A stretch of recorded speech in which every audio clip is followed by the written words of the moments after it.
Ngayong araw, isang murang tattoo na cover up na naman ang ibibigay natin para sa lalamove driver na pet lover na dinayo pa natin dito sa Quezon City kasama ang pinsan ko na driver. Salamat sa'yo, Dondon. Anyway, client requested a pieta with angels sa kanyang upper left arm at itakip ito sa kanyang lumang tattoo na rose. Sabi ni boss, matagal na to. Almost 20 years or something. Hindi ko na naman natandaan. Pasensya na kayo guys. Masyado kasi ako maraming iniisip ng mga nakaraan. Alam ko, hindi usual yung ganitong designs for cover up. Kaya naman bago kami mag-start, inorient ko siya na iibahin ko ang shading at di talaga magiging 100% na kopyang-kopya dahil sa sobrang dami na itong details. Pero I assure client naman na ibibigay ko ang best ko. Dahil tiwala si client at sabi niya rin na matagal na raw siya nakasubaybay sa mga vlogs ko, malaki talaga ang pasasalamat ko sa kanya. Yung iba kasi sobrang perfectionist and dahil 3 taon pa lang ako na nagtatattoo,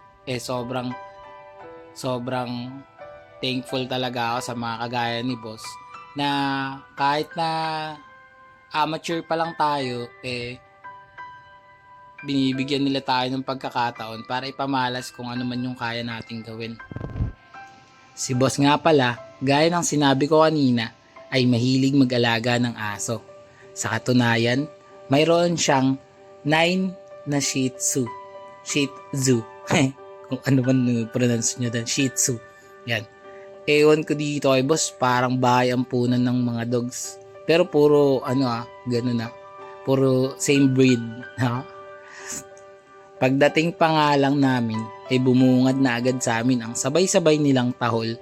Pero mabuti na lang at sabi ni bossing ay hindi naman daw nangangagat ang mga ito.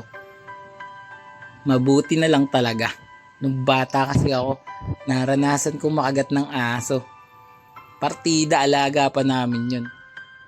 Sabi kasi kapag ka daw bagong panganak wag lalapitan dahil sa ang cute ng mga tutang ipinanganak niya, lumapit ako at inilapit ko yung kamay ko.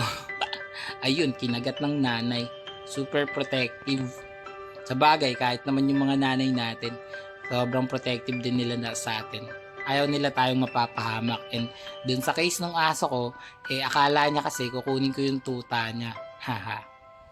Ako kasi hindi talaga ako gaano mahilig sa pets. Pero lumaki kasi ako sa bahay na halos lahat ng kasama ko may hilig at sobrang nakuyukyutan sa mga to.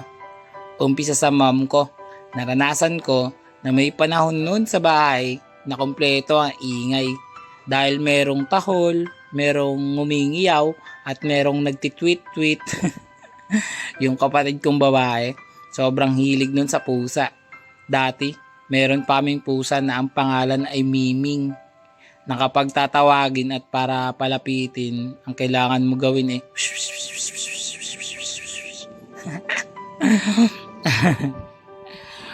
parang kung ano lang yung tinatawag no. Yung pusa na yun, pwede isali sa Pilipinas Got Talent. Kapag kasi nakahiga kami, lalo na kapag nakadapa, ipapatong ni Miming yung dalawa niyang po at imamassage niya yung likod mo. Reflexologist kasi dati yung dad ko, kaya inisip ko na lang that time, baka tinuruan niya yun. Yung aso naman namin, dati kakaiba yung trip. Lahat kinakain niya. Mapakanin, gulay, isda, karne, prutas, at pinakakaiba for me yung niyog na kaya niyang ubusin yung laman hanggang sa bao. Pagdating naman sa bagay na yun, inisip ko na lang Bicolana kasi yung mami ko. Kaya baka ganun siya kahilig sa gata, sa niyog. O diba, make sense. FYI, di namin ginugutom yung aso na yun talagang malakas lang talaga yung trip niya.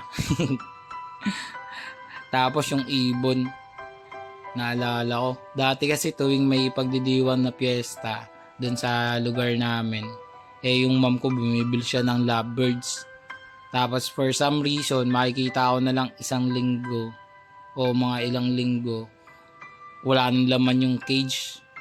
Tapos si Miming, merong balahibo ng ibon sa bibig. Halalagot.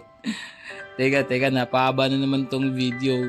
Kung gusto nyo ng murang tattoo kagaya nito, kontakin nyo na ako sa FB page More Than Vlogs. Text o tawagan ako sa cellphone number ko 0970-825-0395. Bago matapos tong video, panoorin at alamin muna natin ang tattoo client review. Let's go! Boss, tapos na yung tattoo natin. Anong masasabi mo? Sulit, astig. Tawag na sa Modern Vlog. Yun na. Mga gustong magpatato. Hindi siya perfect, boss pero rate mo na 1 to 10. 10. Guys, ito lang kasi yung kinaya. Cover up natin yan. Dinaya pa natin dito sa Tagasan ka, boss? Quezon Avenue, Quezon City. QC, Pinaladkad. Ulit ka pa ba, boss? No. Yun na. Okay. Salamat sa tiwala, boss.